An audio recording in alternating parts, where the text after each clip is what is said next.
Have you ever felt like you were walking in someone else's shoes, feeling their pain and their joy? That's the power of empathy. But how can we cultivate this essential skill in our daily lives? Today, I will share with you the #1 way to practice empathy and transform your relationships. Did you know that practicing empathy can actually increase your own happiness and well-being? It's true. When we take the time to understand and connect with others, we open ourselves up to a deeper sense of connection and community. So, what's the #1 way to practice empathy and start experiencing these benefits for yourself? The answer is active listening. Active listening is more than just hearing the words someone is saying. It's about giving them your undivided attention and making a conscious effort to understand their perspective.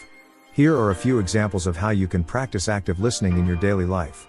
When a friend is sharing their struggles with you, put away your phone and make eye contact with them. When a family member is explaining their point of view, try to paraphrase what they are saying to show you understand. When a colleague is sharing their ideas with you, ask open-ended questions to encourage them to share more.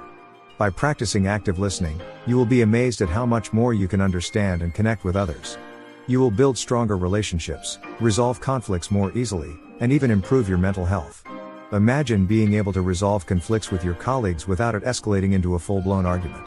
Imagine being able to connect with your friends on a deeper level, and feeling seen and heard in return. Think about the last time you felt truly heard and understood by someone. How did it make you feel? Valued? Respected? So, remember, empathy is a skill that can be developed with practice. Start practicing it today, and watch your relationships transform before your eyes. Make it happen now.